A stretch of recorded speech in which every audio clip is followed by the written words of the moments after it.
বিলের দুপারে অগণিত মানুষের ঢল, সবার দৃষ্টি বিলের মাঝে ছোট বড় বাহারি সব নৌকায়।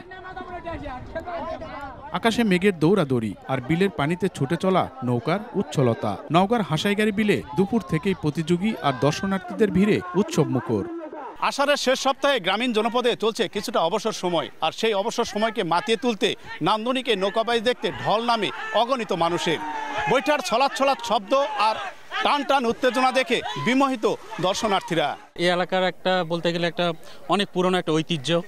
হ্যাঁ, এই এলাকার মানুষ এটাকে খুব উপভোগ করে। নিয়মিত এই খেলাটা হলে আমাদের কাছে অনেক ভালো লাগবে। এই খেলাটা হলে আমরা অনেক আনন্দ পাই। অপেক্ষায় থাকে যে কবে নৌকাবাইজ খেলাটা হবে। আর এই নৌকাবাইজ খেলায় হলে প্রচুর আশেপাশ থেকে অনেক লোকজন আসে আর কি দেখার জন্য। আমরা 5 জন খেলা দেখার জন্য আসছি, মেয়ের বাড়ি এবং জামাইয়ের বাড়ি, এই জন্য আসছি। খেলা দেখতে খুব ভালোই লাগলো। এখন জন্ম সনদ দিয়ে খোলো বিকাশ স্টুডেন্ট অ্যাকাউন্ট। নিজের বিকাশ নিজে কর। ঐতিহ্যবাহী নৌকাবাইজ ঘিরে এলাকায় চলে উৎসবের আমেজ। এলাকার ঘরে ঘরে অতিথি আনা নেওয়ার পালা পার্বণ চলে সপ্তাহ ধরে। যে আনন্দ ছুঁয়ে যায় নৌকাবাইজে অংশগ্রহণ করা প্রতিযোগীদের মাঝেও। বেশি বেশি নৌকাবাইজ প্রতিযোগিতা হোক, আরো ভালো লাগবে। আমাদের সরকারের কিছু অনুদানের দরকার, কিন্তু আমাকে ছেলেপেলেরা কোনো অনুদান পায় না। এই জন্যে আমরা বড় বড় খেলা দিতে পারি না।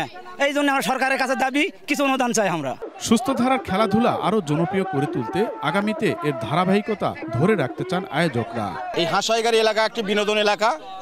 এখানে মানুষ বিভিন্ন এলাকার থেকে এখানে আসে।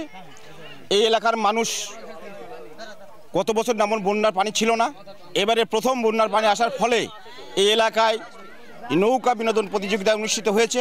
নৌকাবাইজ প্রতিযোগিতায় আশপাশের বিভিন্ন এলাকা থেকে 16টি নৌকা অংশ নেয়।